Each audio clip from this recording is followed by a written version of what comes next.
આણંદ નગરપાલિકા આખરે જાગી। ટૂંકી ગલીમાં લારીઓ તથા કાચા પાકા દબાણો દૂર કરાયા। થોડા દિવસનું નાટક પછી પાછા દબાણો ખડકાઈ જશે। આણંદ શહેરમાં માથાના દુખાવા રૂપ બની ગયેલા ગેરકાયદેસર દબાણો છેલ્લા 3 દાયકાથી હટતા જ નથી। દર વર્ષે દબાણ હટાવવાની કામગીરી હાથ ધરાય છે। એક સપ્તાહમાં પુનઃ દબાણો ખડકાય છે, જેને લઈને નગરજનો વારંવાર મુશ્કેલીઓનો સામનો કરવો પડે છે।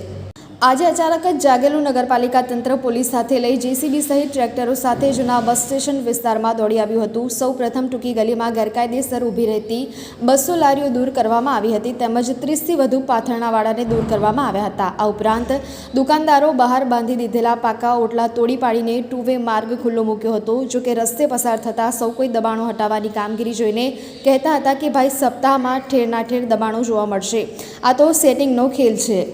આણંદ નગરપાલિકા દ્વારા છેલ્લા કેટલાક સમયથી ટૂંકી ગલી ગેરકાયદેસર ઊભા રહેતા લારીઓ અને પાથરણાવાળા સહિત સૌ કોઈ મૌખિક સૂચના આપીને ખસી જવા જણાવ્યું હતું। તેમ છતાં દબાણો ઠેરના ઠેર રહેતા આખરે સોમવારે સવારે પાલિકા તંત્ર જેસીબી મશીન 5 ટ્રેક્ટર સહિત ટીમ સાથે દોડી ગયું હતું। કોઈની શરમ રાખ્યા વિના ગેરકાયદે ઊભી રહેલી લારીઓ ભરી લેવામાં આવી હતી, તેમજ દુકાનદારો બહાર કાઢેલા ઓટલા તથા હોર્ડિંગ્સ દૂર કરવામાં આવ્યા હતા, તેમજ દરેકને સૂચના આપવામાં આવી હતી, હવે પછી દબાણો કરશો તો કડક કાર્યવાહી કરવામાં આવશે।